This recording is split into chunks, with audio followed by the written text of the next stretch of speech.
Let's face it, New Year's resolutions come and go, but faith-driven goals, now those can transform your life. Are you ready to set goals that align with God's purpose for you? Well, then let's dive into how you can make this year the most impactful and intentional year yet. Hi, I'm Daniella Shama Rose, and today I'm sharing practical steps for faith-driven goal setting that will not only set you up for success, but also draw you closer to God. So let's start this journey together by looking at 5 key points that you can implement this year. So faith-driven goal setting begins with seeking God first.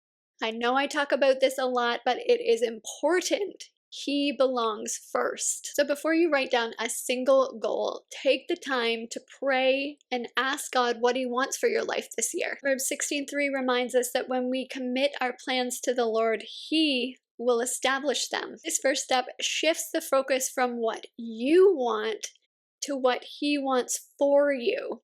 And what He wants is always better. It's not enough to just set a goal. You need to know your why. For example, if your goal is to get healthier, is it so that you can have more energy to serve Him more efficiently? Or is it to take care of the temple that He gave you? When your goals are tied to a deeper faith-driven purpose, they become more meaningful and more achievable.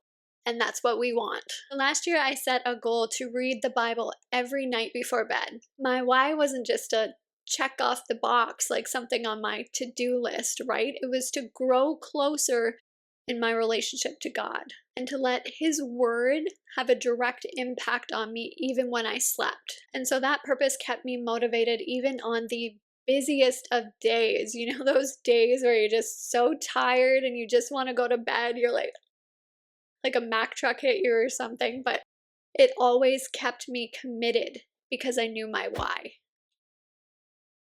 So big goals can feel overwhelming. So by breaking them down into smaller steps, it can make them more manageable and less daunting. For instance, if your goal is to strengthen your prayer life, let's say, start small. Start with just 10 minutes a day and then build from there. Maybe the next week you'll do 15 minutes. You will be shocked with how quickly you grow. Remember, God values progress, not perfection. We know that we weren't meant to walk this journey alone. Share your goals with a friend or join a faith-based group for accountability. Ecclesiastes 4:9-10 tells us that 2 are better than 1 because they can help each other succeed. Lean on your community to stay on track. Lastly, trust God with the results, even when things don't go as planned. Remember that His ways are higher than ours, and be kind to yourself. Sometimes the journey is just part of His plan to grow us and deepen our faith, so just go with it. One of my biggest goals has been on my dream board for over a decade and still hasn't happened. It hasn't turned out how I hoped it would just yet. But in hindsight, all right, the longer I wait on God to help me fulfill that goal, the more I see how He is faithfully positioning me and shaping me so that when it does happen, and it will happen, it's going to be even better than I initially had planned or thought. And it's going to be the same for you. Okay, now it's your turn. What is your top goal for this year, and how do you plan to align it with God's purpose? Let me know in the comments. I'd love to encourage you on your journey. Don't forget to like this video and subscribe for more faith-centered content. Blessings and love.